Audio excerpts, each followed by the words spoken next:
Hello बच्चों, तो भाई कैसे हो आप सभी। आई होप सारे बच्चे एकदम अच्छे होंगे, एकदम बड़े होंगे और एकदम मस्त होंगे। और आई होप तुम लोगों की दिवाली जो है वो एकदम बेहतरीन तरीके से मनी होगी। And a very belated happy children's day to all of you भाई। ठीक है, तो तुम्हारा ये जो उदय बैच है इसमें पृष्ठीय क्षेत्रफल और आयतन वाला चैप्टर चल रहा था, जिसका एक लेक्चर हम ऑलरेडी डाल चुके हैं, जहां पर हमने ठोसों के पृष्ठीय क्षेत्रफल के बारे में बात करी थी। और उस लेक्चर में हमने देखा था कि भैया हमारा जो घन, घना, बेलन, शंकु, गोला, अर्धगोला, इन सब के पृष्ठीय क्षेत्रफल कैसे निकालते हैं। और उस पर आधारित हमने क्या देखे थे, हमने उस पर आधारित कुछ क्वेश्चन देखे थे। तो आज का सेशन सर किसके ऊपर होने वाला है मेरे लाल? आज का जो सेशन होगा वो पूरा का पूरा होने वाला है आयतन के ऊपर। ठीक है, पूरा का पूरा जो लेक्चर होगा वो आज का होने वाला है हमारा किसके ऊपर? आयतन के ऊपर। ठीक है, और क्या ये लास्ट लेक्चर है? हाँ, तो पृष्ठीय क्षेत्रफल और आयतन जो है वो तुम्हारा टोटल 2 लेक्चर में मैंने खत्म कर दिया है। ठीक है, इसे ऐसे समझ लो कि ये तुम्हारा वन शॉट टाइप हो गया। ठीक है, जहां पर हमने पहले लेक्चर में तो क्या करा है, पृष्ठीय क्षेत्रफल के बारे में बात करी है। लेक्चर नंबर 1 में तो हमने पूरा पृष्ठीय क्षेत्रफल के बारे में बात करी है। ठीक है, उसका वीडियो ऑलरेडी आ चुका है, तुम देख सकते हो। ठीक है, उदय बैच की प्लेलिस्ट में मिल जाएगा तुम्हें।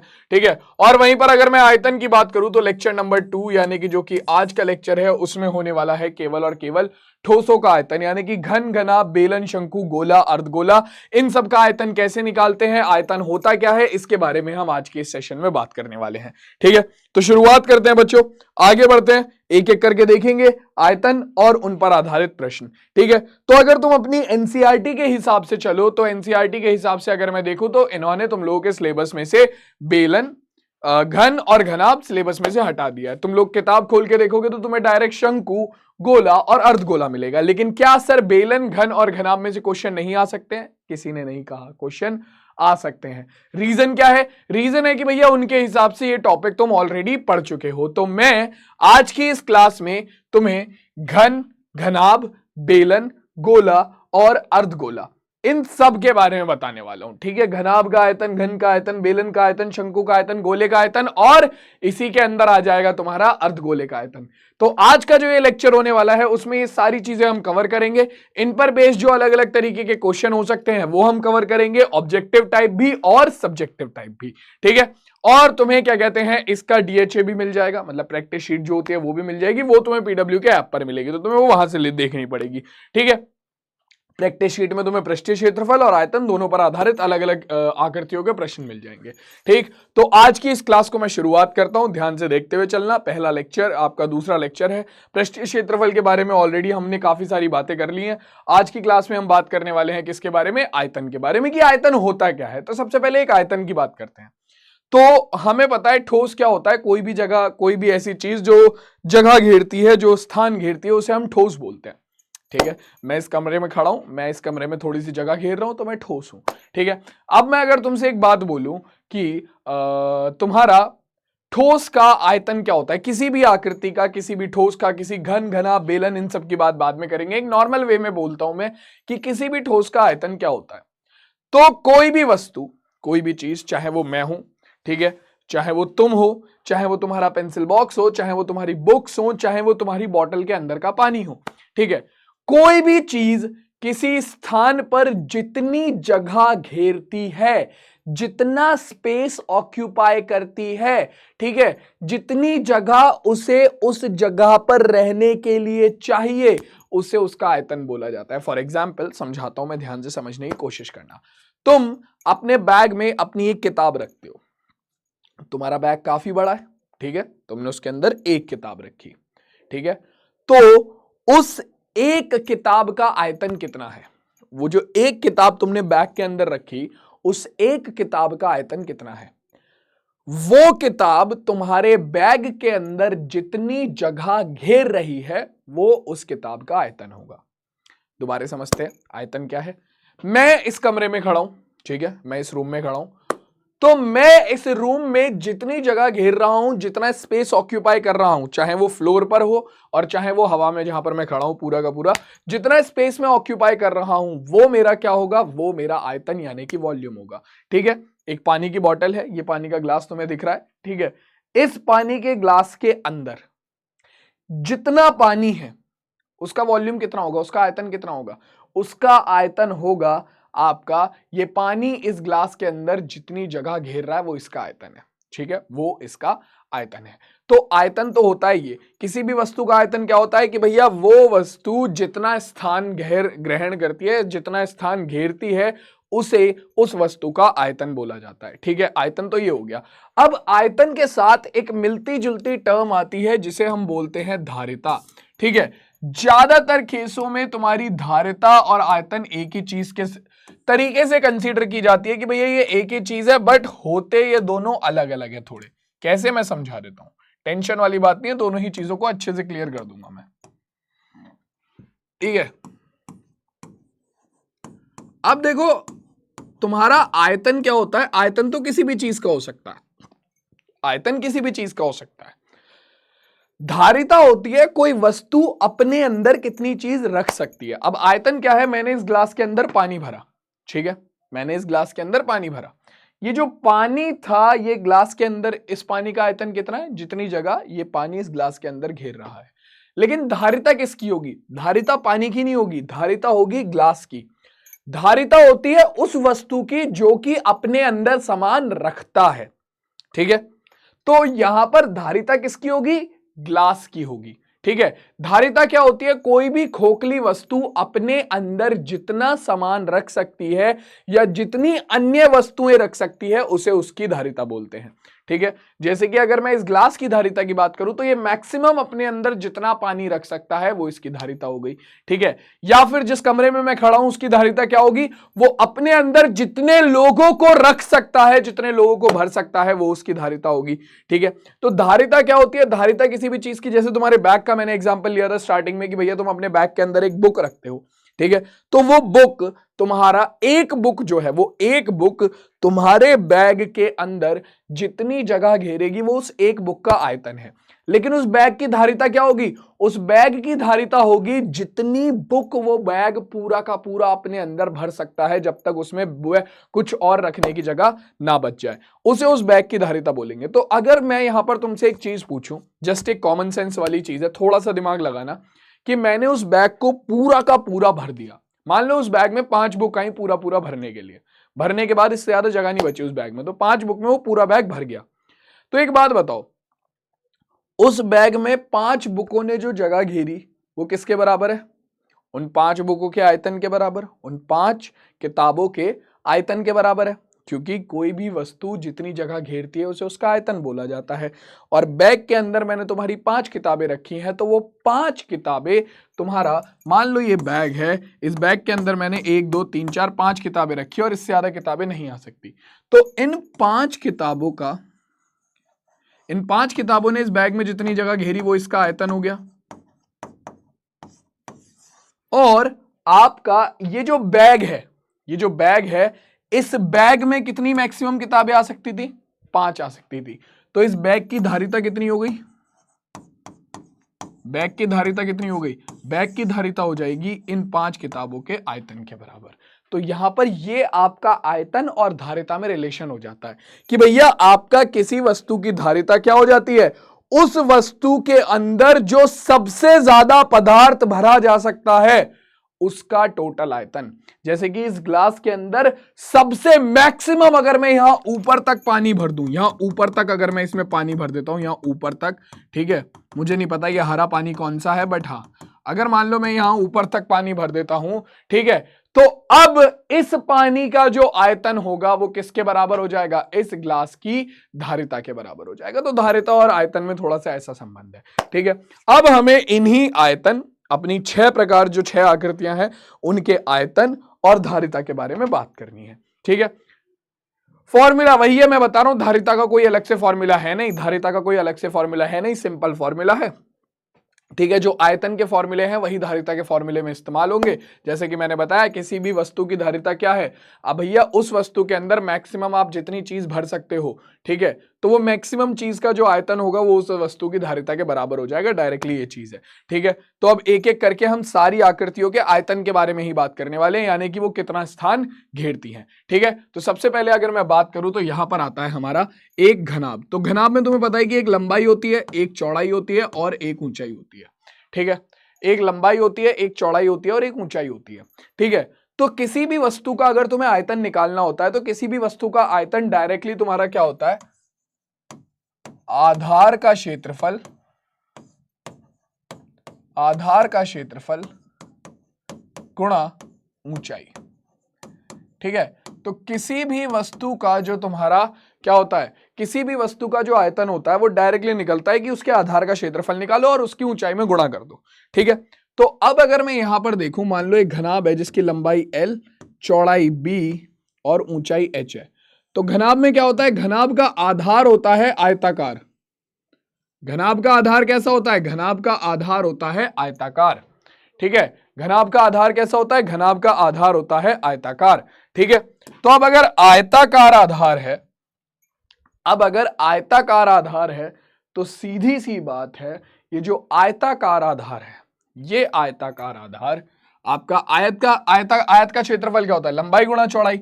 तो मान लो अगर घनाभ की लंबाई बराबर है L के, चौड़ाई बराबर है B के और ऊंचाई बराबर है h के, और जो भी लाल मेरा पृष्ठीय क्षेत्रफल वाले फॉर्मूला पूछने वाला है कि सर पृष्ठीय क्षेत्रफल के फॉर्मूला, तो मेरे लाल इससे पहली जो उदय बैच की वीडियो है वो लेक्चर नंबर 1 है पृष्ठीय क्षेत्रफल और आयतन का। वहां पर मैंने सारे के सारे तुम्हारे पृष्ठीय क्षेत्रफल के सूत्र बताए हैं, विकर्ण के सूत्र, पृष्ठीय क्षेत्रफल के सूत्र, वो सारे वहां पर बात हुई है, तो उन्हें तुम वहां से देख सकते हो। ठीक है, चलो, तो अब यहां पर अगर मैं बात करता हूं तो सबसे पहले हमारे पास आता है क्या, सबसे पहले हमारे पास आता है अगर घनाभ की लंबाई L, चौड़ाई B और ऊंचाई h है, तो इसका आधार का क्षेत्रफल कितना होगा, आयत का क्षेत्रफल होता है लंबाई गुणा चौड़ाई।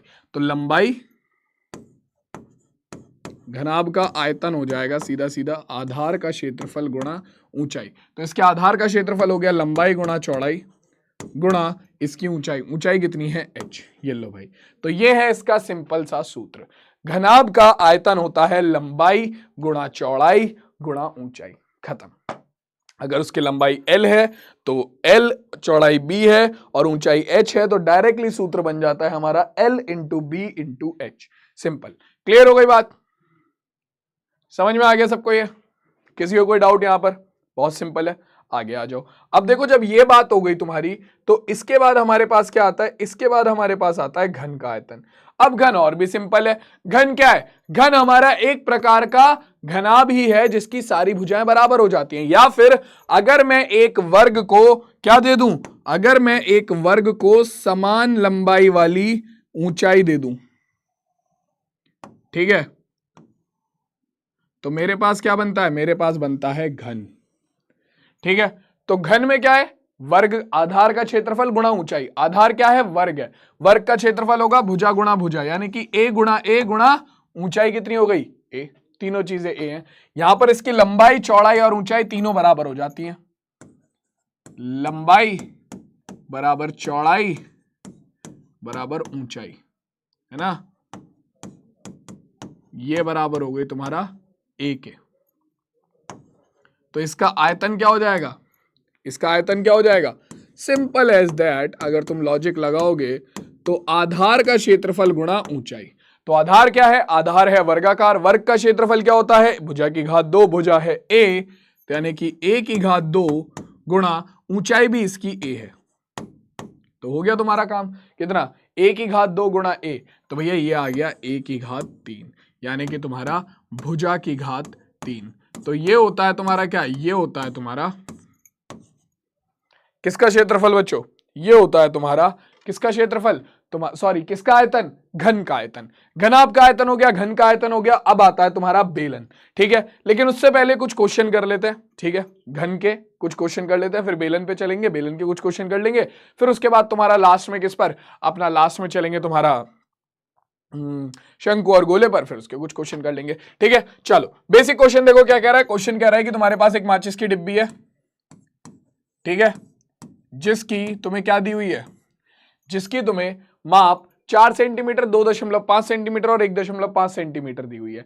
ऐसी 12 डिब्बियों के एक पैकेट का आयतन क्या होगा। ठीक है, मान लो तुम्हारे पास एक पूरा पैकेट है और इसके अंदर कितनी डिब्बियां हैं, 1 2, थोड़ा बड़ा डिब्बा बना लेते हैं, 1 2 3 4 5 6 7 8 9 10 11 12। तो टोटल 12 माचिस की डिब्बी है। ठीक है, सबकी लंबाई चौड़ाई ऊंचाई बराबर है। तो अगर मुझे इस पूरे पैकेट का आयतन निकालना है तो मैं क्या करूंगा, मैं सिंपल एक डिब्बी का आयतन निकालकर उसमें क्या कर दूंगा, उसमें 12 से गुणा कर दूंगा। तो मेरा हो गया 12 डिब्बियों का आयतन निकल कर आ जाएगा। 12 डिब्बी का आयतन क्या होगा, इस पूरे पैकेट के आयतन के बराबर हो जाएगा। निकाल दो। तो भैया देखो, तुम्हें लंबाई चौड़ाई ऊंचाई पता है, एक माचिस की डिब्बी का आयतन, एक माचिस की डिब्बी का आयतन कितना हो जाएगा, थोड़ा तेज तेज करेंगे, डिब्बी का आयतन ये कितना हो जाएगा मेरे लाल, ये हो गया तुम्हारा कितना, लंबाई गुणा चौड़ाई गुणा ऊंचाई। लंबाई 4 सेंटीमीटर, चौड़ाई 2.5 सेंटीमीटर और ऊंचाई 1.5। तो 4 गुणा 2.5 गुणा 1.5, तो ये कितना हो जाएगा भाई, ये हो जाएगा 5 चौक 2.5 के गुणा 4 में करेंगे तो 25 चौका 100 यानी कि 10 आ गया। 10 गुणा 1.5 यानी कि आपका कितना आ गया, 15 सेंटीमीटर क्यूब। तो एक माचिस की डिब्बी का आयतन आ गया 15 सेंटीमीटर क्यूब। तो 12 डिब्बियों के पैकेट का आयतन कितना हो जाएगा,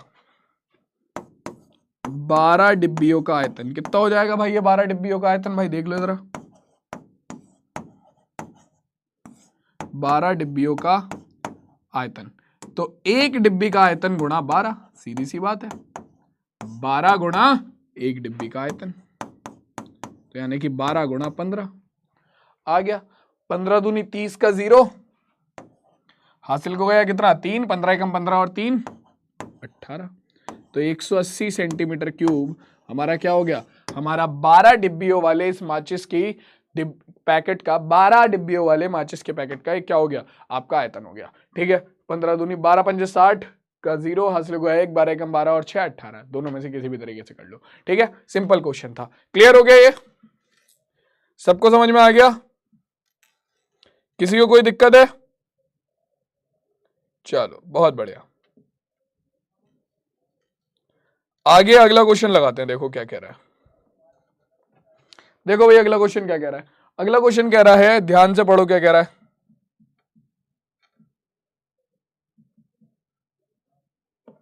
हाँ जी, तो ये कहता है 8 मीटर लंबा, 6 मीटर चौड़ा और 3 मीटर गहरा एक घनाभाकार गड्ढा खुदवाना है। 30 रुपए प्रति मीटर क्यूब की दर से होने वाला व्यय ज्ञात करो। तो ये कह रहा है कि भैया गड्ढा खुदवाना है, गड्ढा खुदवाना है, 1 मीटर क्यूब के 30 रुपए ले रहा है। ठीक है, तो भैया पूरा गड्ढा खुदने के कितने रुपए लेगा, तो पहले ये तो पता कर लो कि कितने मीटर क्यूब गड्ढा खुदना है। तो भैया क्या करेंगे, मीटर क्यूब की बात हो रही है, मीटर क्यूब किस में आता है भैया, देखो यूनिट क्यूब जो आयतन होता है उसकी यूनिट हमेशा क्यूब में होती है। तो सीधी सी बात है, घनाभाकार गड्ढे का आयतन निकाल दो। ठीक है, घनाभाकार गड्ढे का आयतन निकाल दो। तुम्हें लंबाई पता है, क्या पता है तुम्हें, तुम्हें लंबाई पता है, लंबाई बराबर है 8 मीटर के। तुम्हें चौड़ाई पता है, चौड़ाई बराबर है 6 मीटर के। और तुम्हें ऊंचाई पता है, ऊंचाई है तुम्हारी 3 मीटर के बराबर। तो अब सिंपल सा कुछ मत करो, तुम्हारा काम हो गया। बस क्या लगा दो यहां पर तुम्हारा आ जाएगा गड्ढे का आयतन। गड्ढे का आयतन क्या होगा भाई, गड्ढे का आयतन जल्दी से बताओ मुझे,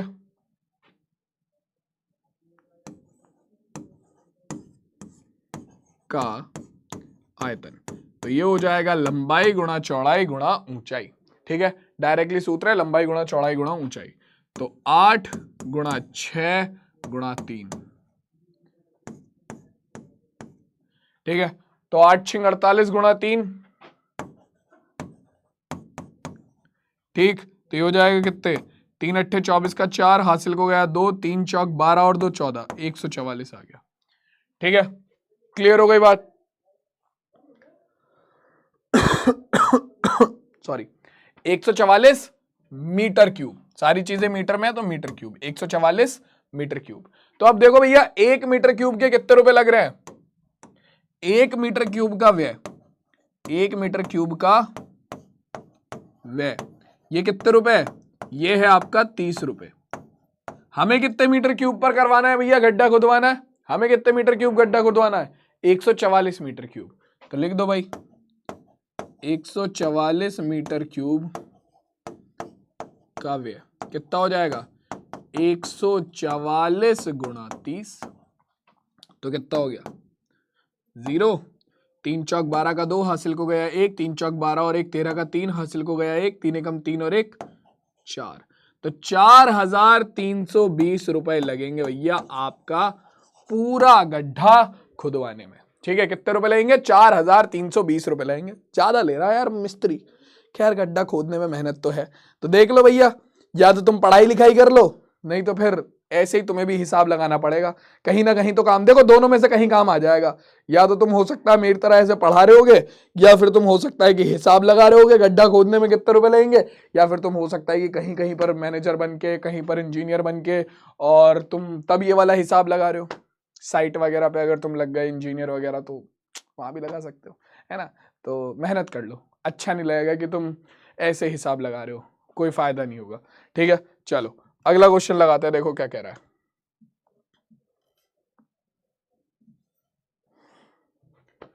क्या कह रहा है? यदि एक घनाभ की विमाएं 2, 4, 5 सेंटीमीटर है, घनाभ का आयतन होगा। यार बहुत ही इजी है ये तो, 1 सेकंड में निकाल देते हैं। लंबाई गुणा चौड़ाई गुणा ऊंचाई, 5 चौक 20 दूनी 40 सेंटीमीटर क्यूब। खत्म क्वेश्चन। और बताओ, 1 सेकंड में question solve. Option number A correct हो गया। ठीक है, इसमें तो टाइम भी नहीं लगा इसमें तो टाइम भी नहीं लगा। घनाभ की विमाएं दे रखी है 2 सेंटीमीटर, 4 सेंटीमीटर, 5 सेंटीमीटर। विमा क्या होती है बच्चों? भुजाओं को ही, जो तुम्हारी इसकी भुजाएं होती है उन्हें ही विमा बोला जाता है। ठीक है, तो विमाएं मिल गई हमें। घनाभ का आयतन लंबाई गुणा चौड़ाई गुणा ऊंचाई, तो 2 गुणा 4 गुणा 5, 5 चौक 20 दूनी 40। खत्म बात, 40 सेंटीमीटर क्यूब आंसर हो गया। अगला क्वेश्चन, एक घन का आयतन 64 सेंटीमीटर क्यूब दे रखा है, तब घन का कुल पृष्ठीय क्षेत्रफल होगा। आयतन दे रखा है, कुल पृष्ठीय क्षेत्रफल पूछ रहा है। तो आयतन क्या होता है? आयतन होता है भुजा की घात 3। मान लो इस घन की जो भुजा है, क्योंकि देखो पृष्ठीय क्षेत्रफल निकालने के लिए हमें क्या चाहिए? पृष्ठीय क्षेत्रफल निकालने के लिए हमें घन की भुजा चाहिए, क्योंकि पृष्ठीय क्षेत्रफल का सूत्र क्या होता है? 6 गुणा भुजा की घात 2। ठीक है, तो पृष्ठीय क्षेत्रफल निकालने के लिए आपको क्या चाहिए? आपको चाहिए घन की भुजा। ठीक है, तो हमें घन की भुजा तो पता नहीं है, घन का आयतन पता है, तो मैंने घन की भुजा को a मान लिया। अब घन का आयतन, घन का आयतन ये बराबर होता है तुम्हारा भुजा की घात 3 के। ठीक है, तो भैया आयतन कितना दे रखा है? आयतन पता है हमें, आयतन हो गया हमारा a की घात 3, यानी कि भुजा की घात 3, और आयतन दे रखा है 64। ठीक है, तो a की घात 3 बराबर हो गया आपका कितना? 4 चौक 16 चौका 64, तो ये हो गया 4 की घात 3। ठीक है, 64 को तुम लिख सकते हो 4 की घात 3, क्योंकि 64 क्या होता है? 4 गुणा 4 गुणा 4, 4 चौक 16 चौका 64। तो घात 3 से घात 3 कट गया, a बराबर आ गया हमारे पास 4 सेंटीमीटर। ये a का मान निकल के आ गया, भुजा का मान आ गया। अब तुम्हें पता है तुम्हारा पृष्ठीय क्षेत्रफल क्या होता है? घन का पृष्ठीय क्षेत्रफल क्या होता है? हमें सूत्र याद है घन का। जिसे याद नहीं है भाई, पहला वाला लेक्चर देख लो। ठीक है, जिसे याद नहीं है पहला वाला लेक्चर देख लो, उसमें खाली पृष्ठीय क्षेत्रफल के बारे में ही बात हुई है। तो घन का पृष्ठीय क्षेत्रफल होता है 6 गुणा भुजा की घात 2, तो ये हो गया 6 गुणा 4 की घात 2। तो ये कितना हो गया? ये हो गया आपका 6 गुणा 4 चौक 16, 16 पंजे 80, 16 6 का 96। ठीक है, तो ये आ गया हमारा 96 सेंटीमीटर स्क्वायर। खत्म बात, क्वेश्चन खत्म। क्लियर हो गई बात? क्लियर हो गई बात? तो कौन सा ऑप्शन करेक्ट हो गया? Option number C, 96 centimetre square इस क्वेश्चन का करेक्ट आंसर हो जाएगा। क्लियर है? चलो जी, तो भैया देखो घन घनाभ जो है वो अपना यहीं तक रखते हैं। अब थोड़ा बढ़ते हैं आगे, किसकी तरफ? बेलन की तरफ। ठीक है, तो बेलन के आयतन की बात करेंगे तो इसका भी सेम केस वही है कि भैया यहां पर क्या होता है? एक वृत्ताकार आधार होता है, मतलब 2 वृत्ताकार आधार होते हैं, और फिर उसकी कुछ ऊंचाई होती है। ठीक है, तो मान लो इस वृत्ताकार आधार की त्रिज्या है आपकी r और ऊंचाई है h। वृत्ताकार आधार की त्रिज्या है r, ऊंचाई है h। तो तुम्हारा क्या होगा? मान लो बेलन के आधार की त्रिज्या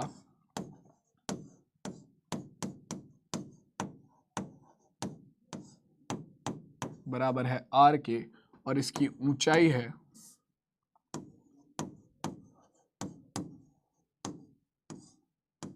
बराबर h के।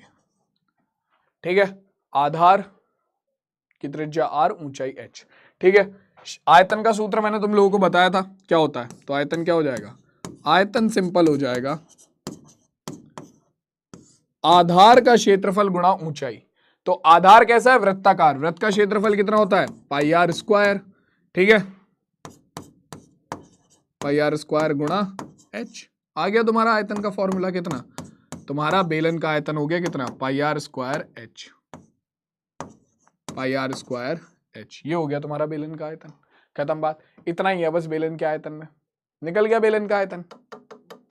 ठीक है, खोखले बेलन का आयतन निकालना हो तो वो और भी आसान हो जाता है। कैसे, अंदर वाले बेलन के आयतन को घटा दो बाहर वाले बेलन के आयतन से। यार वो जब क्वेश्चन करेंगे ना वो तब ज्यादा अच्छे से क्लियर होगा। ठीक है, अगर मान लो तुम्हें कोई खोखला बेलन दे रखा है जिसके अंदर की त्रिज्या स्मॉल आर है, ठीक है, और बाहर की त्रिज्या कैपिटल आर है, तो उस केस में तुम क्या करोगे, बाहर वाले बड़े वाले बेलन के आयतन में से यानी कि pi capital R square H के आयतन में से छोटे वाले बेलन के आयतन को घटा दो, pi small r square h को घटा दो, खत्म क्वेश्चन।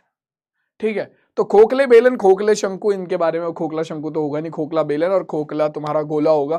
ठीक है, उसके क्वेश्चन वैसे तो कम ही आएंगे, बट अगर आएंगे भी तो तुम्हें सिंपल करना है कि बड़े वाले में से छोटे वाले के आयतन को घटा देना, बात खत्म। ठीक है, अभी बात कर लेते हैं किसके बारे में, अब बात करते हैं हमारा बेलन पर बेस्ड एक दो क्वेश्चन के बारे में। ठीक है, क्या कह रहा है, एक बेलनाकार बर्तन के आधार की परिधि 132 सेंटीमीटर और उसकी ऊंचाई 25 सेंटीमीटर है। ठीक है, इस बर्तन में कितने लीटर पानी आ सकता है। तो अब देखो यहां पर क्या बात हुई है, यहां पर बात हुई है बर्तन में कितने लीटर पानी आ सकता है। तो बर्तन अपने अंदर कितने लीटर पानी रख सकता है, इसका मतलब क्या है कि ये बर्तन की धारिता हो गई। ठीक है, तो यहां पर इन्होंने क्या पूछी है, इन्होंने पूछी है वो जो बेलनाकार बर्तन है जिसके अंदर पानी भरा जा रहा है उसके अंदर कितने लीटर पानी आ सकता है, यानी कि उस बर्तन की धारिता कितनी है, इन्होंने ये पूछा है। ठीक है, अब धारिता का तो कोई सूत्र पढ़ा नहीं है, तो अब कैसे पता चलेगा, तो उस बर्तन के अंदर जो पानी तुम भरोगे, ठीक है, उस पानी ने उस बर्तन के अंदर जितनी जगह घेरी वो किसके बराबर होगी, उस बर्तन के अंदर पानी को रखने के लिए जितनी जगह थी उसके बराबर। यानी कि उस पानी को जो कि तुमने बर्तन के अंदर भरा उसका जो आयतन है, उसने जितनी जगह घेरी वो क्या होगा, उसका आयतन। और बर्तन की जो जगह है जो जिसमें वो पानी रख रहा है, ठीक है, वो क्या है, बर्तन की धारिता। तो ये जो पानी तुमने इसके अंदर भरा इसका आयतन इस बर्तन की धारिता के बराबर हो गया, खत्म बात। यानी कि अगर तुम्हें निकालना है कि वो बर्तन अपने अंदर कितना पानी रख सकता है तो उस पानी का डायरेक्ट आयतन निकाल दो। ठीक है, अब पानी कैसा है, पानी होता है पानी लिक्विड शेप का, लिक्विड का मतलब लिक्विड, तो उसकी शेप फिक्स तो है नहीं, जिस बर्तन में डालोगे उस बर्तन की शेप का हो जाएगा। बेलन में डाला तुमने, बेलनाकार हो गया, तो यानी कि आयतन क्या आ जाएगा, पानी जो हो जाएगा वो बिल्कुल बेलनाकार हो जाएगा, जिसकी ऊंचाई तुम्हें 25 सेंटीमीटर पता है, आधार की परिधि 132 सेंटीमीटर पता है। अब देखो भैया आधार की परिधि से तो काम चलेगा नहीं, त्रिज्या चाहिए होगी, तो त्रिज्या मानते हैं, माना, क्वेश्चन को हल करते हैं, माना आधार की त्रिज्या, मैं शॉर्ट में लिख रहा हूं, आधार की त्रिज्या कितनी हो गई, आधार की त्रिज्या है बराबर आर के, आधार की त्रिज्या आर है। ठीक है, तो परिधि दे रखी है तुम्हें कितनी, 132 सेंटीमीटर। अब वृत्त की परिधि कितनी होती है, वृत्त की परिधि होती है 2 पाई आर, ये बराबर दे दी 132 सेंटीमीटर। ठीक है, तो 2 गुणा पाई का मान हो गया 22/7 गुणा आर का मान हमें निकालना है, क्योंकि बिना त्रिज्या के तो काम होगा नहीं। ठीक है, तो 22 दूनी 44, 44 इधर भाग में, 7 इधर गुणा में, तो अपने पास आ गया आर बराबर 132 गुणा 7/44, सॉरी।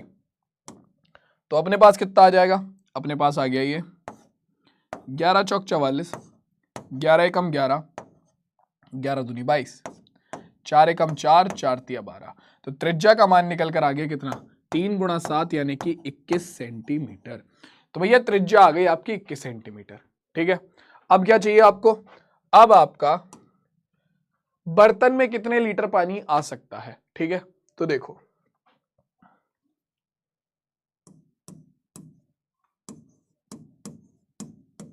बर्तन में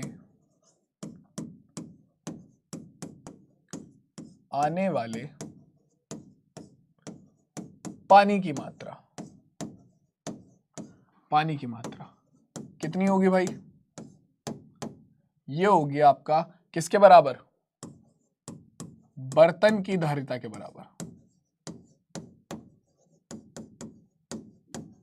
बेलनाकार बर्तन की धारिता, जो कि हो जाएगी तुम्हारी पाई आर स्क्वायर एच। ठीक है, तुम्हें त्रिज्या पता लग गई है, तुमने निकाल लिया, ऊंचाई तुम्हें पहले से पता है कितनी, 25 सेंटीमीटर। तो यहां पर बस मान रख दो। अब पाई का मान हो गया 22/7, आर स्क्वायर का मान हो जाएगा 21 गुणा 21, और तुम्हारा इसका मान हो गया, एच का मान है 25। ठीक है, सॉल्व करके आंसर निकाल दो बस। 7 एकम 7, 7 21। ठीक है, अब देखो कितना होगा, ये हो जाएगा कितना तुम्हारा, 25 दूनी 50 का 0 हासिल को, या 5, 25 दूनी 50 और 5 55, तो ये आ गया 55 गुणा 3 एकम 3 और 3 दूनी 6, 63। 55 गुणा 550 गुणा 63 कर दो,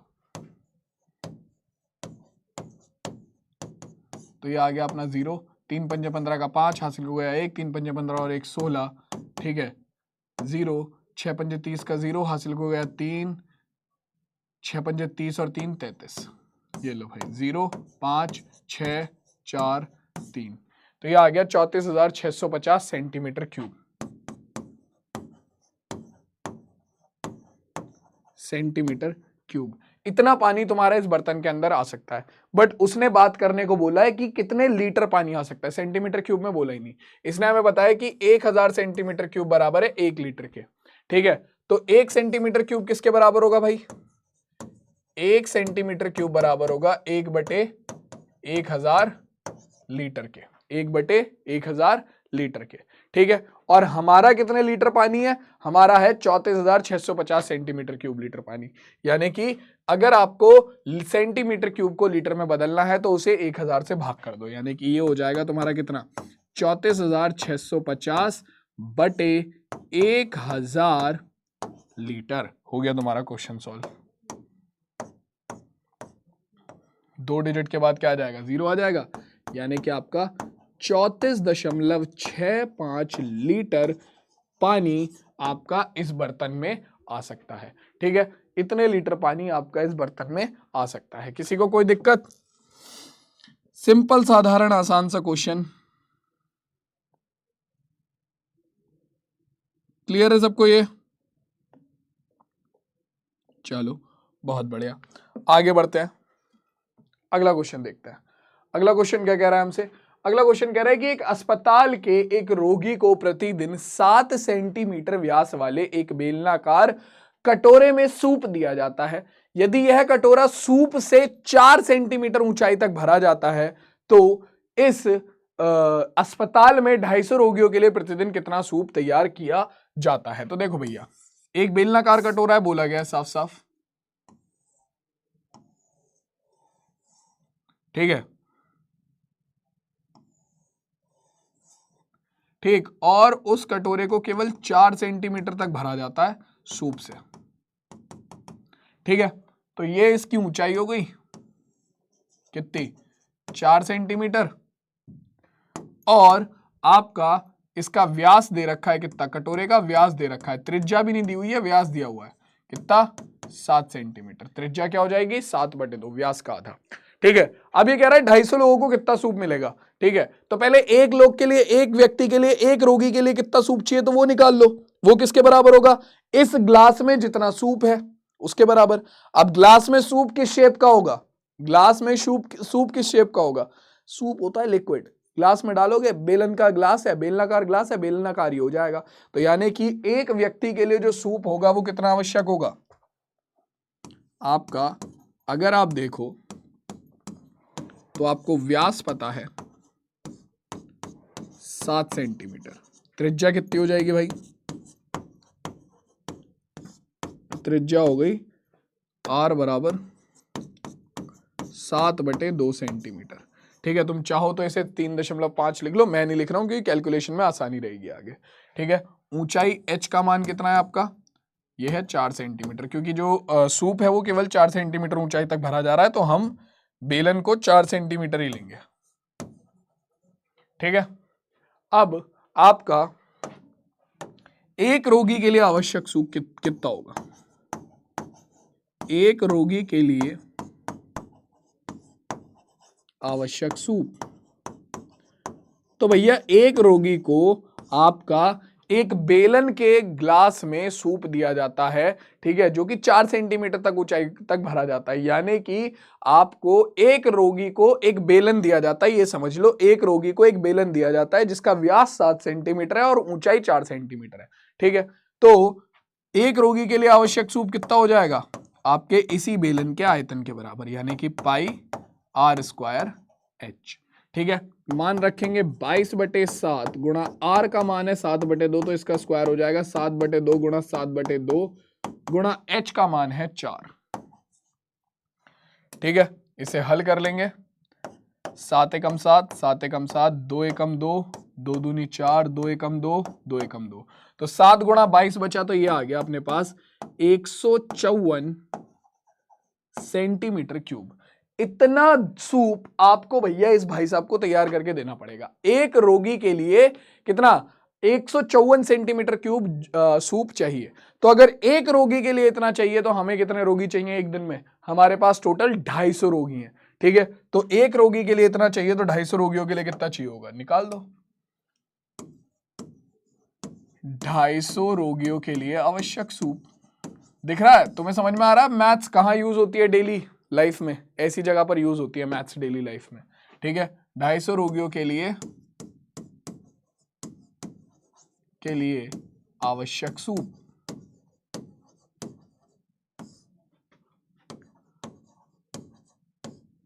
बराबर कितना होगा? 250 रोगियों के लिए आवश्यक सूप कितना होगा? ये हो जाएगा, एक रोगी के लिए 154 सेंटीमीटर क्यूब है, तो 250 के लिए 250 गुणा 154, ठीक है, इतने सेंटीमीटर क्यूब। तो एक जीरो आ गई, 25 चौका 100 का 0 हासिल हो गया 10, 25 पंजे 125 और 10 135 का 5 हासिल को गया कितना? 13, ठीक है। और 25 से कम 25 और 13 कितना हो जाएगा? 38, तो 38,500, ठीक है। इतना सूप हमारा कितने, इतने सेंटीमीटर क्यूब सूप की हमें जरूरत पड़ेगी। एक सेकंड कर लेते हैं अपन यहां पर गुणा। 25 चौका 100 का 0 हासिल को गया 1, सॉरी 5 चौक 20 का 0 हासिल को गया 2, 5 पंजे 25 और 2 27 का 7 हासिल को गया 2, 5 एकम 5 और 2 7, ठीक है। 4 दूनी 8, 4 पंजे 10 का 0 हासिल को गया 1, 2 पंजे 10 का 0 हासिल को गया 1, 2 एकम 2, क्या गड़बड़ हो गई? एक सेकेंड। 5 चौक 20 का 0 हासिल को गया 2, 5 पंजे 25 और 2 27 का 7 हासिल को गया 2, 5 एकम 5 और 2 7, ठीक है। 2 चौक 8, 2 पंजे 10 का 0 हासिल को गया 1, 2 एकम 2 और 1 3, 0, 15 का 5 हासिल को गया 1, 7 और 1 8 और 3, ठीक है। हाँ जी, तो 38,500 ही आएगा, बिल्कुल ठीक है। मुझे लगा कहीं गड़बड़ हो गई है। तो 38,500 सेंटीमीटर क्यूब, इतने सेंटीमीटर क्यूब आपके सूप की आवश्यकता होगी अस्पताल को डेली बेसिस पे, ठीक है। डेली बेसिस पे इतना सूप उसे बनाना पड़ेगा। लीटर में निकालना चाहो तो इसे 1000 से भाग कर देना, सेंटीमीटर क्यूब में है तो 1000 से भाग कर दोगे तो लीटर में कन्वर्ट हो जाएगा ये, ठीक है। क्लियर हो गई बात? समझ में आ गया? चलो अगला सवाल देखो क्या कह रहा है। अगला सवाल अब आ जाता है सीधा किस पर? आपका बेलन हो गया कंप्लीट, घन, घनाभ और बेलन, ये तीनों हो गए कंप्लीट। अब आता है शंकु। तो देखो शंकु क्या है? शंकु कुछ नहीं है। अगर तुम एक समान त्रिज्या, समान आधार की त्रिज्या है, मान लो तुम्हारे एक शंकु की और एक बेलन की समान आधार की त्रिज्या है, ठीक है, और इन दोनों की ऊंचाई भी समान है, ठीक है। या फिर मैं तुम्हें एक चीज बोलूं कि मान लो तुम्हारा एक बेलन था, ठीक है, तुम्हारा एक सिंपल सा एक बेलन था, बढ़िया सा, ठीक, और उस एक बेलन में से हमने क्या करा? उसके आधार के बराबर और ऊंचाई के बराबर एक शंकु को काटकर निकाल लिया। तुम्हारे पास एक बेलन था जिसके आधार की त्रिज्या r और इसकी ऊंचाई h थी। तो तुमने क्या करा? इसमें से एक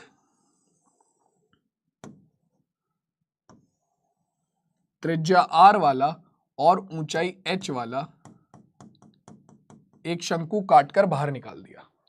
ठीक है, तो ये जो शंकु तुमने बाहर निकाला है इसका जो आयतन होगा, ठीक है, अगर इसकी त्रिज्या r है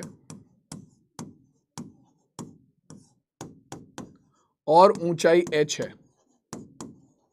ठीक है, तो मेरे लाल तुम्हारा शंकु का जो आयतन होता है वो समान त्रिज्या और ऊंचाई वाले, ध्यान से सुनना, शंकु का जो आयतन होता है वो समान त्रिज्या और ऊंचाई वाले आयतन का क्या हो जाता है, समान त्रिज्या और ऊंचाई वाले बेलन के आयतन का 1/3 हो जाता है। ठीक है, तो आपके जो ये शंकु है इसका आयतन क्या होगा, ये हो जाएगा आपके समान ऊंचाई और समान त्रिज्या वाले बेलन के आयतन का 1/3। तो समान ऊंचाई और समान त्रिज्या, यानी कि त्रिज्या r है, ऊंचाई h है, ऐसे बेलन का आयतन होता है πr²h, इसका 1/3 यानी कि 1/3 πr²h। तो हाँ जी, ये है तुम्हारे शंकु का आयतन 1/3 πr²h। बेलन के आयतन का 1/3 तुम्हारा क्या हो जाता है, शंकु के आयतन का सूत्र हो जाता है। क्लियर हो गई बात? तो ये हो गया तुम्हारे बेलन के आयतन का 1/3। क्लियर हो गया? चलो अब देखो, अब इसके बाद जब हमारे पास शंकु का आयतन हो गया, शंकु के आयतन के बाद हमारे पास क्या आता है, शंकु के आयतन के बाद हमारे पास आता है गोले और अर्धगोले का आयतन। तो पहले कुछ वही शंकु के आयतन पर आधारित कुछ क्वेश्चन करेंगे और उसके बाद फिर सीधा गोले और अर्धगोले पर चलेंगे। तो देखो भैया, ये है हमारा पहला क्वेश्चन, किसी शंकु की ऊंचाई और तिर्यक ऊंचाई क्रमशः इतनी और इतने सेंटीमीटर है, इसका आयतन क्या होगा। अब हमें ऊंचाई और क्या पता है, तिर्यक ऊंचाई पता है, हमें इसका क्या त्रिज्या नहीं पता। अब त्रिज्या नहीं पता तो आयतन नहीं निकल सकता, क्योंकि आयतन का डायरेक्ट सूत्र क्या है, कितना, 1/3 πr²h। तो ऊंचाई चाहिए और त्रिज्या चाहिए आयतन निकालने के लिए, वो हमें देनी रखी है, हमें दे रखी है तिर्यक ऊंचाई। तो सबसे पहले देखो आपको दिया क्या है वो देख लो, आपको इसकी ऊंचाई पता है, शंकु की ऊंचाई है कितनी, 21 सेंटीमीटर, यानी कि आपको h पता है 21 सेंटीमीटर है, और आपको इसकी तिर्यक ऊंचाई यानी कि तिरछी ऊंचाई L पता है आपकी कितनी है, आपकी 28 सेंटीमीटर है। ठीक है, तो अब सबसे पहले तो हमें इसकी त्रिज्या निकालनी पड़ेगी। तो अभी इसकी त्रिज्या हमें पता नहीं है, तो त्रिज्या को मान लेते हैं r, माना त्रिज्या बराबर है r के, और हमने तिरछी ऊंचाई का एक डायरेक्ट सूत्र पढ़ रखा है, तिर्यक ऊंचाई का एक डायरेक्ट सूत्र, L का डायरेक्ट सूत्र क्या होता है, L बराबर होता है, या फिर हमारा L का वर्ग बराबर होता है h के वर्ग के प्लस r के वर्ग के। शंकु की तिरछी ऊंचाई का वर्ग उसकी ऊंचाई और त्रिज्या के वर्ग के योग के बराबर होता है। ठीक है, तो यहां से आपको त्रिज्या का मान निकालना है, तो वो कितना हो जाएगा, L का वर्ग, h का वर्ग इधर आकर हो जाएगा माइनस के h का वर्ग बराबर r का वर्ग। तो r का मान आ जाएगा तुम्हारा स्क्वायर रूट के अंदर L का वर्ग माइनस h का वर्ग। ठीक है, अब इसे सॉल्व कर लो जल्दी से, तुम्हारे पास कितना आएगा, सबसे पहले r, यहां पर वर्ग नहीं आएगा, केवल r बचेगा, क्योंकि वर्ग तो इधर आकर वर्गमूल हो गया ना। तो r का मान आ गया स्क्वायर रूट के अंदर L है 28, तो 28 का वर्ग माइनस h है 21, तो 21 का वर्ग। तो देखो 21 का वर्ग तो मुझे पता है 441 होता है, 28 का वर्ग देख लेते हैं एक बार। तो 64 का 4 हासिल हो गया 6, 8 दूनी 16, ठीक है, और 6 कितना हो गया तुम्हारा 22, 2 अट्ठे 16 का 6 हासिल हो गया 1, 2 दूनी 4 और 1 5, ठीक है, 4, 6 2 8, 5 2 7, तो ये हो गया 784। ठीक है, 784, 21 का भी ऐसे ही कर देता हूं मैं साइड में, वैसे तो पता है 441 है, 1 2 2 4, तो 1 4 4। ठीक है, तो 28 के वर्ग में से 21 का वर्ग घटा दो, 784 में से 441 घटा दो, कितना आएगा भाई, 4 में से 1 गया 3 बचा, ठीक है, 8 में से 4 गए तो कितना बचा हमारा 4 बचा, और 7 में से 4 गए तो 343 आ गया हमारा, कितना आ गया 343। ठीक है, अब 343 किसका वर्ग है, ये तुम्हारा किसका वर्ग होता है? देखो एक बार जल्दी से बताओ मुझे, r का मान निकल कर आ गया हमारा स्क्वायर रूट के अंदर 343। ये किसका वर्ग होगा? जल्दी से बताओ भाई, एक बार देखो कहीं कुछ गड़बड़ तो नहीं है, और फिर जल्दी से बताओ 343 किसका वर्ग होगा? बोलो बोलो जल्दी बोलो।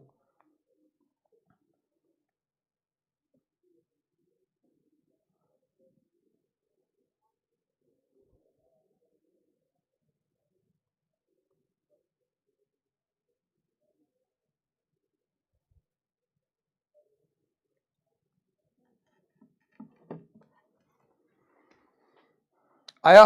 देखो वैसे तो इसे तुम लिख सकते हो कुछ भी, लेकिन इसका मान होता है तुम्हारा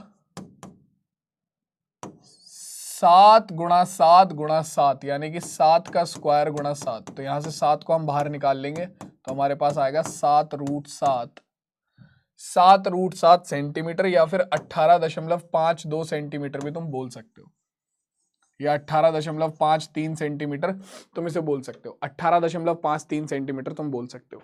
ठीक है, तो अब इसका आयतन जब तुम निकालोगे तो तुम्हारे पास त्रिज्या का मान आ गया। आयतन होता है कितना?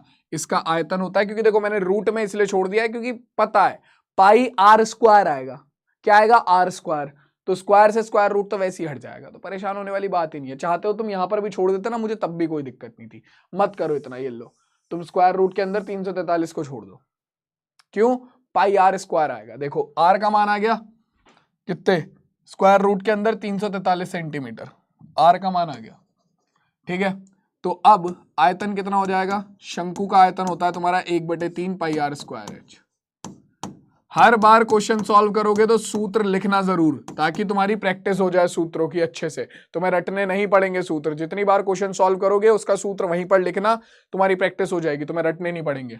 तो 1/3 पाई का मान 22/7 r स्क्वायर, स्क्वायर रूट 343 का स्क्वायर गुणा h। h का मान कितना दिया हुआ है भैया? ऊंचाई हमें पता है 21 है।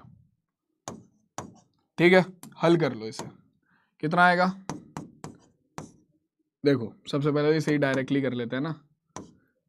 3 सत्ते 21, 7 एकम 7, खत्म बात। बचा कितना? 22 गुणा स्क्वायर से स्क्वायर रूट हट गया 343। ठीक है, 22 तिया 66 का 6 हासिल को गया 6, 22 चौक 88 और 6 कितना हो गया? 88 और 6 हो गया 94 का 9। ठीक है, 94 का 4 हासिल को गया 9, और 22 तिया 66 और 9 कितना हो गया? 75। तो 7546 सेंटीमीटर क्यूब आपका क्या हो जाएगा? आयतन हो जाएगा इस शंकु का, जिसकी ऊंचाई कितनी है? जिसकी ऊंचाई है तुम्हारी कितनी? जिसकी ऊंचाई है तुम्हारी 21 सेंटीमीटर, और इसकी कितना? तिर्यक ऊंचाई है 28 सेंटीमीटर। क्लियर हो गई बात? क्लियर हो गई बात?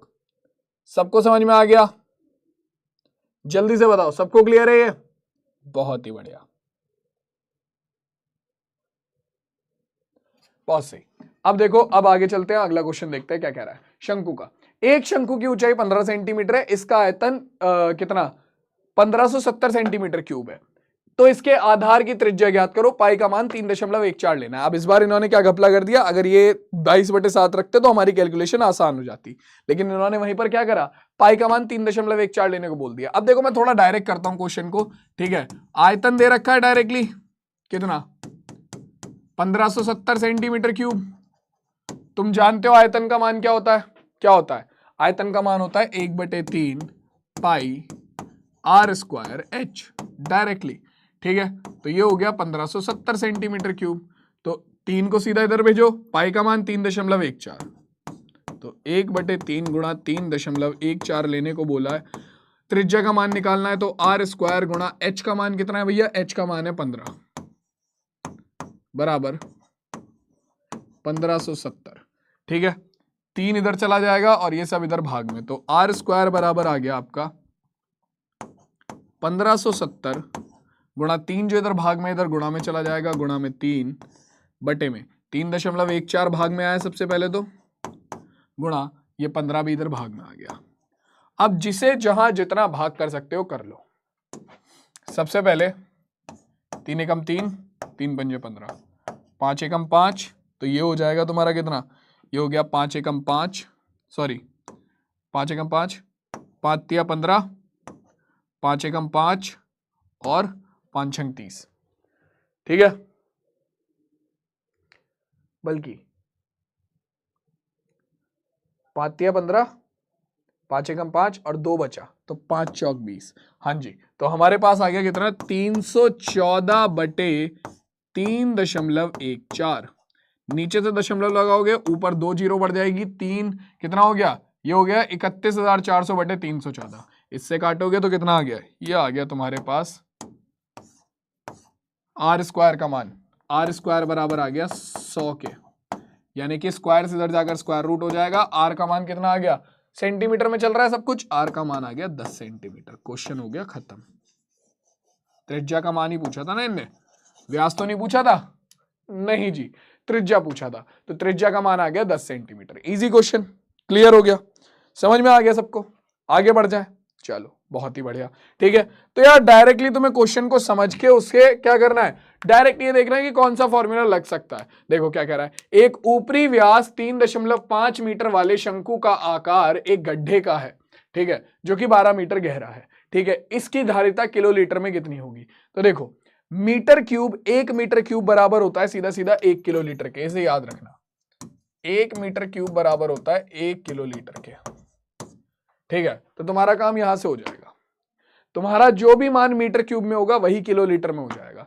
निकालो, तुम्हें व्यास पता है 3.5 मीटर है, त्रिज्या कितनी हो जाएगी 3.5 बटे 2 मीटर। ध्यान रखना उसने व्यास दिया इस बार 3.5 मीटर, तो तुम्हारी त्रिज्या 3.5 बटे 2 मीटर होगी, ठीक है। गड्ढे की गहराई जो है वही क्या हो जाएगी, वही उसकी ऊंचाई हो जाएगी, क्योंकि अगर तुम्हारा ये ऐसा गड्ढा है एक, तो ये जो इस गड्ढे की गहराई है यही इसकी क्या होगी, ऊंचाई होगी, ठीक है। तो ऊंचाई तुम्हें 12 मीटर पता है, ठीक। गड्ढे की धारिता क्या हो जाएगी, अगर मान लो तुम इसमें पानी भरते हो, तो इसमें फुल पानी जहां तक भरा जा सकता है वो शंकु के आकार का होगा, और वो उस पानी का आयतन इस गड्ढे की धारिता के बराबर होगा। शंकुआकार पानी का आयतन निकाल दो, कितना होगा, 1/3 पाई आर स्क्वायर एच। निकालो भैया जल्दी से, ये हो गया तुम्हारा 1/3 पाई आर स्क्वायर एच। सारी चीजें तुम्हारे पास है, 1/3 पाई का मान कुछ भी रख सकते हैं, तो 22/7 आर स्क्वायर यानी कि 3.5 बटे में 2 गुणा 3.5 बटे में 2 गुणा एच यानी कि 12। देखो भाई क्या होगा सॉरी, 2 एकम 2, 2 छक्के 12, 3 एकम 3, 3 दूनी 6, 2 एकम 2, 2 एकम 2, खत्म, ठीक है। 7 एकम 7, 7 पंजे 35, तो 0.5, ठीक है। 22 की गुणा करेंगे 0.5 में, तो ये आ जाएगा कितना, ये आ जाएगा तुम्हारा 11, 11 गुणा 3.5, तो 11 की गुणा 3.5 में करेंगे तो अपने पास कितना आ जाएगा, 11 पंजे 55 का 5, 11 पंजे 55 का 5, हासिल को गया 5, 11 तिया 33 और 5 हो गया 38, ठीक है। और एक अंक के बाद दशमलव, तो 38.5 मीटर क्यूब या फिर सेम इतना ही 38.5 किलो लीटर, ये तुम्हारा क्या हो जाएगा, आंसर हो जाएगा। ध्यान रखना 1 मीटर क्यूब ही तुम्हारा 1 किलो लीटर के बराबर हो जाता है, ठीक है। 1 मीटर क्यूब ही तुम्हारा 1 किलो लीटर के बराबर हो जाता है।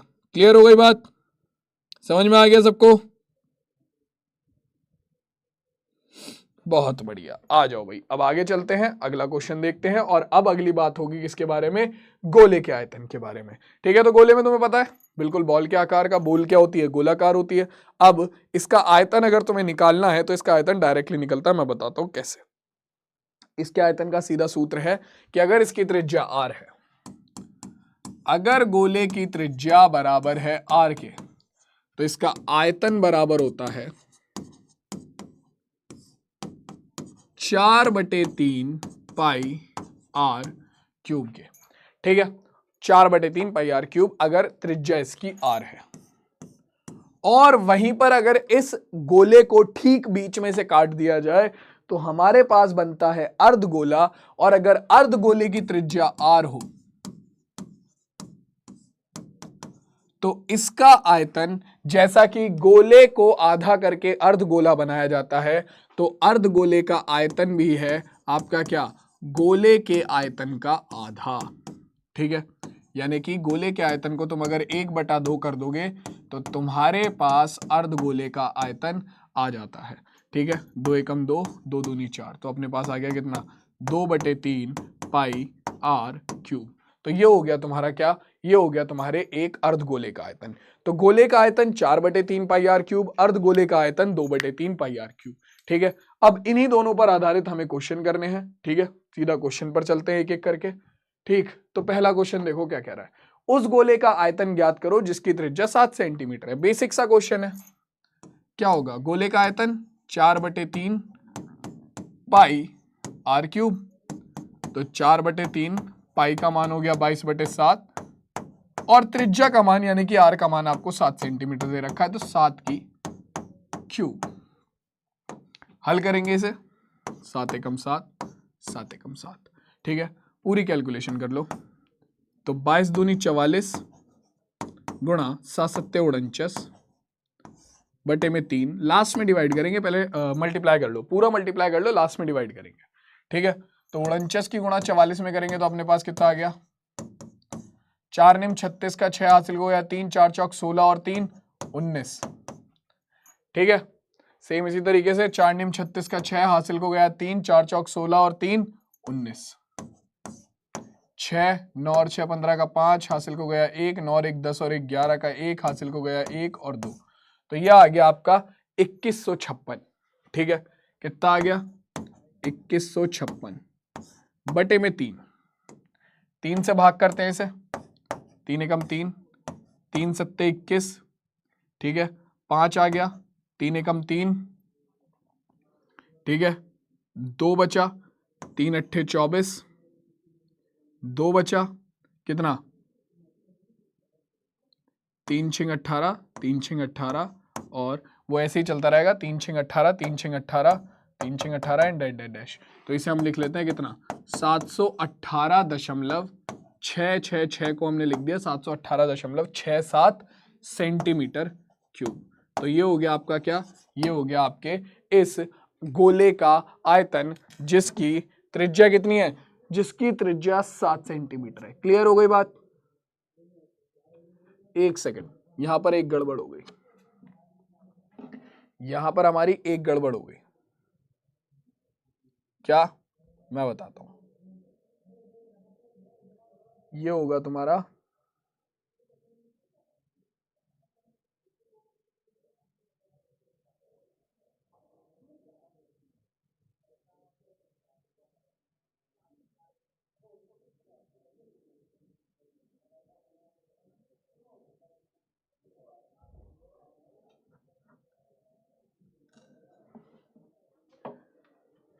चवालीस नहीं होगा ना ये, 22 चौक 44 नहीं होगा ना ये गलत है ना, यहाँ पर ये 88 आएगा। ठीक है, तो जब ये 88 आएगा तो इसकी जब तुम इसमें गुणा करोगे तो ये 4000 कुछ आएगा, ये 4000 कुछ आएगा। जब तुम 88 की गुणा 49 में करोगे तो ये 4132 कुछ आएगा। ठीक है, देख लेते हैं, मैं डायरेक्ट ही कैलकुलेशन ही कर लेता हूँ, और तुम्हारा आंसर भी क्या हो जाएगा, तुम्हारा आंसर भी इसका डबल हो जाएगा। ठीक है, जो भी आंसर आ रहा है 1718, इसका डबल हो जाएगा 17, ये आएगा 4312 बटे में 3, इन दोनों की गुणा करने पर, और इसे जब तुम इससे भाग करोगे तो ये आएगा कितना, ये आ जाएगा तुम्हारा 3 एकम 3। ठीक है, 3 बचा, 3 चौक 12, 1 बचा, 3 तिया 9। ठीक है, कितना बचा, 2 बचा, 3 सत्ते 21, और 1 बचा, दशमलव लगाया, 0 बढ़ाया, 3 तिया 9, 3 तिया 9, 3 तिया 9 डैश डैश डैश, या फिर हम लिख सकते हैं इसे कितना, 1437.34 सेंटीमीटर क्यूब। तो ये हमारे क्या हो जाएगा, इस शंकु का आयतन हो जाएगा। तो यहाँ पर ये 4 दूनी 8, 4 दूनी 8, 44 नहीं होगा 22, कितना होगा 88 होगा। ये अपने से एरर हो गया था यहाँ पर। 88 गुणा 49 आएगा 4312। ठीक है, तुम्हारा जो पहले आंसर आ रहा था बस उसका डबल हो जाएगा और कुछ नहीं। ठीक है, क्लियर हो गई बात। चलो अगला क्वेश्चन लगाते हैं। अगला क्वेश्चन देखो क्या कह रहा है। अगला क्वेश्चन कह रहा है चंद्रमा का व्यास पृथ्वी के व्यास का लगभग 1/4 है। ठीक है, चंद्रमा का आयतन पृथ्वी के आयतन की कौन सी भिन्न होगी।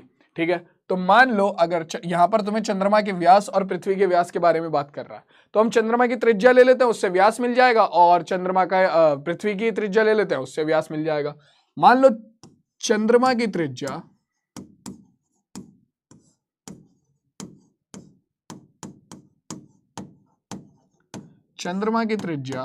r1 है। ठीक है, तो इसका व्यास कितना हो जाएगा, 2 गुणा r1 हो गया। ठीक है, पृथ्वी की त्रिज्या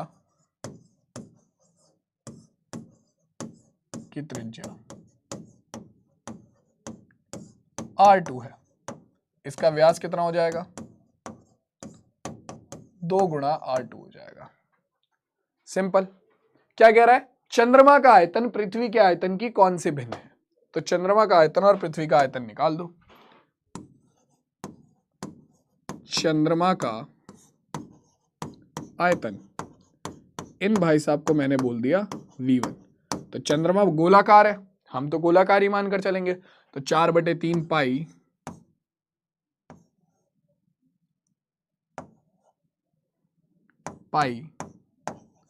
r1 क्यूब। यहां पर इन्होंने एक संबंध और हमें दे रखा है, उसके बारे में अभी आगे बात करेंगे। ठीक है, और पृथ्वी के आयतन को मैं बोल देता हूं V2।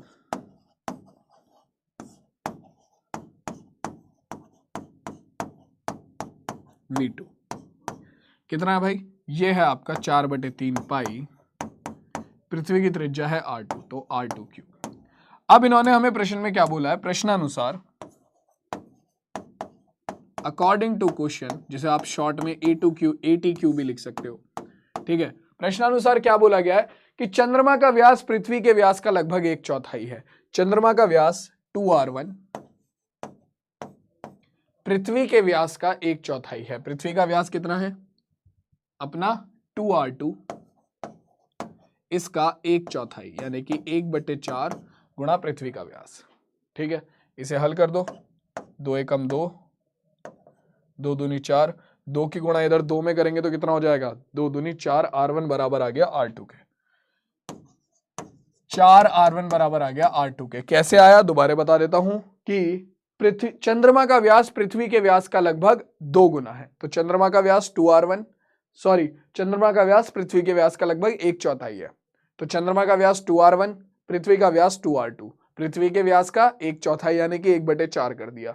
2 से भाग करा, 2 एकम 2, 2 दूनी 4, इस 2 की गुणा इधर 2 में करी तो 2 दूनी 4 गुणा r1 बराबर आ गया r2 के। ठीक है, अब हमसे पूछ रहा था कि चंद्रमा जो है वो पृथ्वी के व्यास के साथ किस भिन्न में है। तो यानी कि आपको निकालना है V1/V2, चंद्रमा का व्यास बटे चंद्रमा का आयतन बटे पृथ्वी का आयतन। तो चंद्रमा का आयतन है 4/3 पाई r1 क्यूब, पृथ्वी का आयतन है 4/3 पाई r2 क्यूब। खत्म कर दो पूरा क्वेश्चन। 4/3 पाई से 4/3 पाई कट गया, r1 क्यूब बटे r2 का मान तुम ऑलरेडी निकाल चुके हो, 4 r1 क्यूब। तो अपने पास कितना हो जाएगा, r1 क्यूब बटे में 4 की क्यूब करोगे, 4 चौक 16 चौका 64 और r1 क्यूब। ठीक है, r1 क्यूब से r1 क्यूब कट गया, बचा कितना, 1/64। तो V1 अनुपात V2 यानी कि चंद्रमा का अनुपात आपका चंद्रमा का आयतन पृथ्वी के आयतन का क्या है, 1/64 होगा। ठीक है, अगर चंद्रमा का व्यास पृथ्वी के व्यास का लगभग 1/4 हो। ठीक है, क्लियर हो गई बात, आ गया सबको समझ में। चलो जी आगे बढ़ते हैं। अब अगला क्वेश्चन देखते हैं क्या कह रहा है। अगला क्वेश्चन हमसे कहता है व्यास 10.5 सेंटीमीटर वाले एक अर्धगोलाकार कटोरे में कितने लीटर दूध आ सकता है। व्यास पता है, त्रिज्या कितनी हो जाएगी, बहुत इजी क्वेश्चन है। त्रिज्या हो गई 10.5, व्यास का आधा। ठीक है, कितने लीटर दूध आ सकता है भैया कटोरे में? जितनी उस कटोरे की धारिता होगी, यानी कि डायरेक्ट उस कटोरे का आयतन निकाल दो। ठीक है, उस कटोरे में आ सकने वाले पानी का आयतन, कटोरा अर्धगोलाकार है, पानी अर्धगोलाकार हो जाएगा। ठीक है, त्रिज्या तुम्हें पता है 10.5/2 है। कर दो क्वेश्चन सॉल्व। क्या हो जाएगा भैया? ये हो जाएगा आपका कितने लीटर आ सकता है, ये सोचने वाली बात है, ध्यान रखना। ठीक है, तो तुम्हारी त्रिज्या ये क्या होगा? 2/3, क्योंकि अर्धगोले का आयतन होता है 2/3 पाई आर क्यूब। तो यानी कि 2/3 पाई का मान हो गया 22/7, आर क्यूब का मान हो जाएगा 10.5/2 गुणा 10.5/2 गुणा 10.5/2। सॉरी, देखो भाई क्या होगा, इसे हल करना शुरू करते हैं। 2 एकम 2, 2 एकम 2, 2 एकम 2, 11 दूनी 22, 7 एकम 7, ये होगा 7 एकम 7 दशमलव 3 बचा, 7 पंजे 35। ठीक है, तो 1.5 आ गया, और जी 3 एकम 3, 3 पंजे 15, तो 0.5 आ गया, 0.5 आ गया। ठीक है, क्लियर हो गई बात? क्लियर हो गई बात? चलो जी,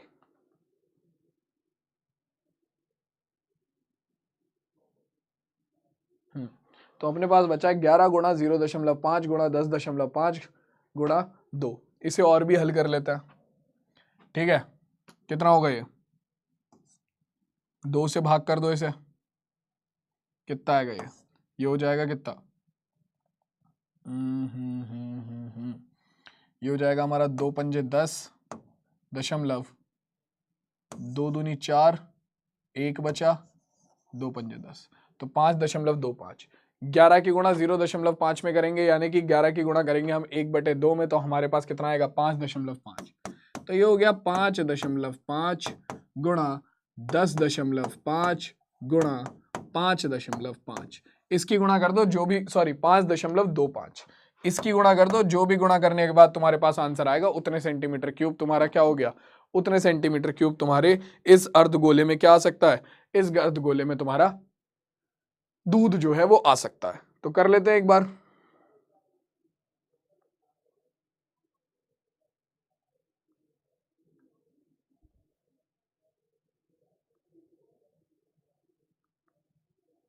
तो 303.1875, 303.1875 सेंटीमीटर क्यूब। अभी इतना दूध आ सकता है, हमसे लीटर में पूछा है, इसे किससे?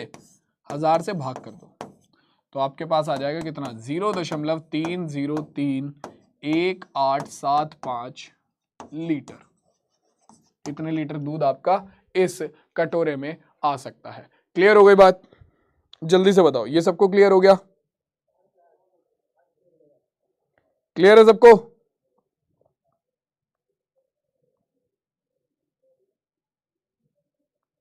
चलो जी,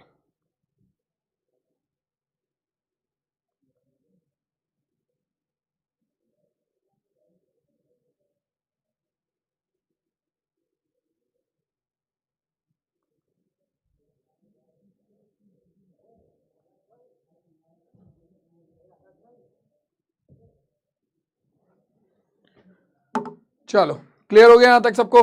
अगला क्वेश्चन देख ले क्या कह रहा है। अगला क्वेश्चन देखो क्या कह रहा है। यदि गोले की त्रिज्या 21 सेंटीमीटर है तब गोले का आयतन क्या होगा? यार अब तो ये देखो तुम खुद करोगे, बहुत ही इजी है, मैं नहीं करा रहा। त्रिज्या तुम्हें 21 सेंटीमीटर दे रखी है, 4/3 पाई, पाई का मान 22/7। ठीक है, और त्रिज्या हो गई 21 सेंटीमीटर, तो 21 गुणा 21 गुणा 21, 4/3 पाई आर क्यूब। डायरेक्ट फॉर्मूले में वैल्यू पुट करी है। 7 एकम 7, 7 तिया 21, 3 एकम 3, 3 एकम 3, कितना आ गया? 4 दूनी 8, 4 दूनी 8 गुणा 21 की गुणा 21 में करेंगे तो ये हो गया 441। ठीक है, तो इन दोनों के आपस में गुणा कर लो, फाइनल आंसर आ जाएगा तुम्हारे पास।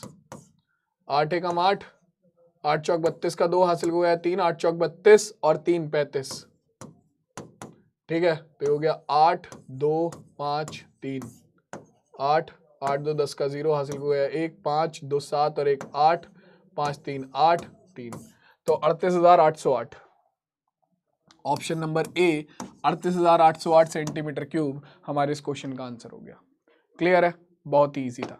ठीक है, चलो भाई, तो देखो अब इसके बाद शंकु के आयतन का सूत्र क्या होता है तुम लोगों के लिए है। शंकु के आयतन का सूत्र पूछ रहा है, तो हम ऑलरेडी पढ़ चुके हैं 1/3 pi r square h. Option number B is absolutely correct. ठीक है, तो भैया देखो ये लास्ट क्वेश्चन था और इसके साथ हमारा जो उदय बैच का पृष्ठीय क्षेत्रफल और आयतन वाला टॉपिक था उसमें से आयतन वाला टॉपिक हमारा कंप्लीट हो चुका है। ठीक है, तो भैया आज की इस क्लास को मैं इस टॉपिक के साथ यहीं पर एंड करता हूं और अगला लेक्चर सीधा हम करेंगे सांख्यिकी का, जो कि इस बैच का लास्ट लेक्चर होने वाला है भाई। ठीक है, मेरी तरफ से। ठीक है, इसके साथ आपका जो उदय बैच है वो कंप्लीट हो जाएगा। ठीक है, आपका जो सिलेबस है सीबीएसई के अकॉर्डिंग मैं पहले ही कह देता हूं, तुम कहने लगो कि सर हमने रचनाएं नहीं किया है, हमने और भी एक दो हमने रचनाएं नहीं किया है, हमने शायद और भी चैप्टर नहीं करे एक दो, तो मैं क्लियरली बता देता हूँ बेटा, ये जो हम चल रहे हैं सीबीएसई के सिलेबस के अकॉर्डिंग चल रहे हैं, तो 9th क्लास में जो सिलेबस उड़ा दिए गए हैं वो हम नहीं करने वाले हैं। ठीक है, चलो, तो अब आज का जो लेक्चर है उसके साथ पृष्ठीय क्षेत्रफल आयतन खत्म हो गया है। पृष्ठीय क्षेत्रफल पहले लेक्चर में कवर किया गया है, आयतन दूसरे लेक्चर में कवर किया गया है। दोनों ढंग से देख लेना, दोनों की प्रिकॉशंस की प्रैक्टिस कर लेना। फॉर्मूले रटने की जरूरत नहीं है, जब क्वेश्चन की प्रैक्टिस करोगे फॉर्मूले अपने आप याद हो जाएंगे। ठीक है, तो चलो अब मैं तुमसे मिलता हूँ सीधा तुम्हारे नेक्स्ट लेक्चर में सांख्यिकी के साथ। तब तक के लिए टेक केयर, टाटा और बाय बाय।